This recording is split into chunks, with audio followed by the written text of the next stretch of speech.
नमस्कार रसिक हो. आजचा हा विषय केवळ बातमी नाही, तर तो एका लोकनेत्याच्या शब्दाची झालेली पायमळणी आणि बहुजन समाजाच्या पोरांच्या भविष्यावर झालेला अन्याय आहे. महाराष्ट्राच्या राजकारणात कामाचा माणूस म्हणून ज्यांची ख्याती होती, त्या स्वर्गीय अजितदादा पवारांनी शिक्षण क्षेत्रातील भ्रष्टाचार रोखण्यासाठी एक धाडसी निर्णय घेतला होता. पण दादांच्या जाण्यानंतर अवघ्या काही दिवसात जेव्हा संपूर्ण महाराष्ट्र दुःखात होता, तेव्हा मंत्रालयातील बंद दाराआड अशा काही हालचाली झाल्या की ज्यांनी सर्वांनाच सुन्न केले आहे. 75 शाळांना घाईने अल्पसंख्याक प्रमाणपत्र वाटण्यात आली. हा नेमका कोणाचा स्वार्थ आहे हे जाणून घेण्यासाठी आपल्या जय चौधरी क्रिएटर चॅनलला आताच सबस्क्राईब करा, कारण आज आपण सत्य बाहेर काढणार आहोत.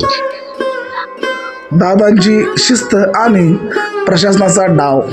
मित्रांनो, अजितदादा पवार हे प्रशासनावर वचक ठेवणारे नेते होते. त्यांनी पाहिले होते की काही शिक्षण सम्राट अल्पसंख्याक नावांचे पिल्लू सोडून आरक्षणाचे नियम धाब्यावर बसवत आहेत. दादांनी स्पष्ट आदेश दिले होते की जोपर्यंत चौकशी पूर्ण होत नाही, तोपर्यंत एकही शाळेला दर्जा मिळणार नाही. पण शासनातील काही बड्या अधिकाऱ्यांनी आणि स्वार्थी राजकारण्यांनी दादाच्या शब्दाची किंमत शून्य केली. ज्या हातांनी दादांच्या निधनावर हात जोडून लोक शोक व्यक्त करत होते, त्याच हातांनी छुप्या पद्धतीने या 75 शाळेच्या फाईलवर सह्या केल्या. ही सही नक्की कोणाची? हा निर्णय कोणाच्या अधिकाराखाली झाला? शिक्षण विभागातील त्या बड्या खुर्चीवर बसलेल्या व्यक्तीने समाजाशी गद्दारी केली आहे का? हा प्रश्न आज महाराष्ट्र व जय चौधरी क्रिएटर हे ठणकावून व छातीठोकपणे व निर्भीडपणे विचारत आहे. हा निर्णय केवळ तांत्रिक नाही, तर तो मराठा, कुणबी, धनगर, माळी, दलित आणि इतर बहुजन समाजातील OBC, SC, ST विद्यार्थ्यांच्या विरोधात जाणारा आहे. जेव्हा एखादी शाळा अल्पसंख्याक होते, तेव्हा तेथे गरिबांच्या पोरांसाठी असणारी 25% आरक्षित जागा RTE रद्द होते. म्हणजेच सामान्य मराठा किंवा इतर मागासवर्गीय विद्यार्थ्याला आता तेथे प्रवेश मिळणार नाही. एवढेच नाही, तर शिक्षक भरतीतही मोठा घोळ आहे. या शाळांमध्ये आता DED किंवा BEd केलेल्या सुशिक्षित बेरोजगार मराठा किंवा बहुजन समाजातील तरुणांना आरक्षणाप्रमाणे नोकरी मिळणार नाही.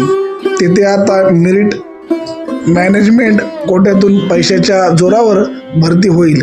दादांनी हेच थांबवले होतं, पण त्यांच्या पश्चात या शिक्षण सम्राटांनी पुन्हा एकदा गरिबांच्या ताटात माती कालवली आहे.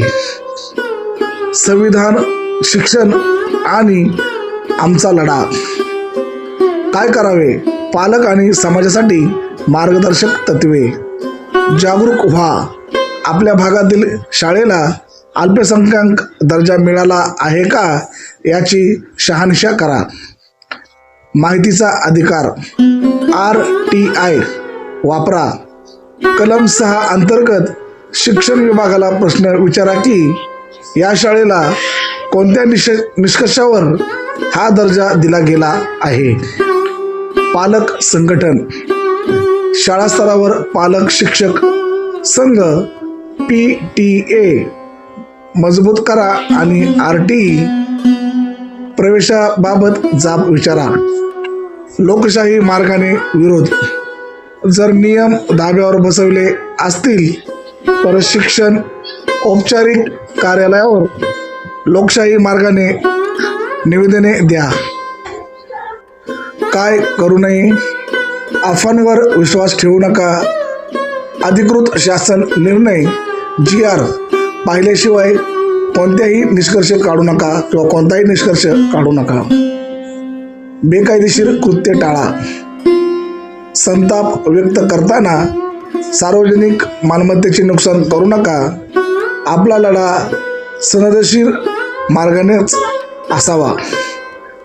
शिक्षण सोडू नका. कोणत्याही परिस्थितीत आपल्या मुलाचे शिक्षण थांबवू नका. उलट अधिक जोमाने हक्कासाठी लढा.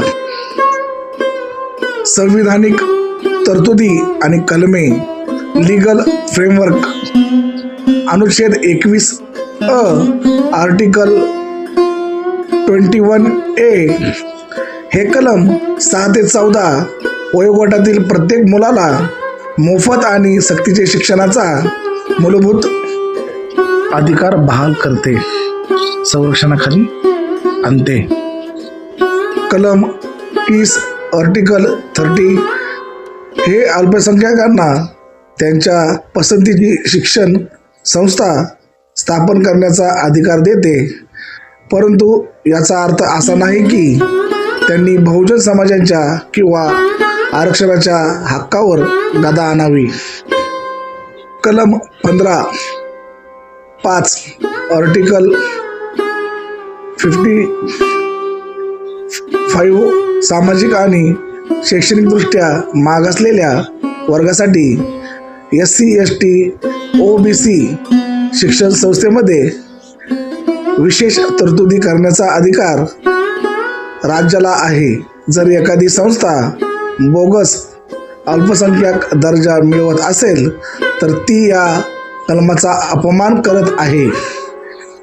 RTE ॲक्ट 2009 जरी सर्वोच्च न्यायालयाने अल्पसंख्याक शाळांना RTE मधून सूट दिली असली तरी ती संस्था खरोखर अल्पसंख्याक आहे का हे तपासण्याचा अधिकार सरकारला आणि पर्यायाने जनतेला आहे. लक्षात ठेवा, शिक्षण हे वाघिणीचे दूध आहे. जो प्राशन करील तो गुरगुरल्याशिवाय राहणार नाही, असे डॉक्टर बाबासाहेब आंबेडकर ठामपणे म्हणत होते. पण हे दूध सर्वांना समान मिळाले पाहिजे. एका लोकनेत्याने सुरू केलेली ही चांगली व पवित्र सेवा म्हणजेच अजितदादांनी सुरू केलेले शुद्धीकरणाचे काम आपण अपूर्ण राहू द्यायचे नाही. संविधानाच्या मार्गाने सत्तेच्या बाजूने किंवा सत्तेच्या बाजूने उभे राहा. हा लढा तुमचा, माझा आणि आपल्या येणाऱ्या पिढीचा आहे. हा विशेष भाग जास्तीत जास्त लोकांपर्यंत पोहोचवा. समाजाला जागृत करणे हेच आमचे ध्येय आहे. अशाच सविस्तर आणि कायदेशीर माहितीसाठी आपल्या जय चौधरी क्रिएटर चॅनलला आता सबस्क्राईब करा. धन्यवाद. तुम्ही मला आतापर्यंत ऐकून घेतलं. मी जय चौधरी क्रिएटर चॅनलचा निवेदक प्रवीण सुनील चौधरी आपला शतशः आभारी आहे. जय भीम, जय संविधान, जय महाराष्ट्र, जय भारत.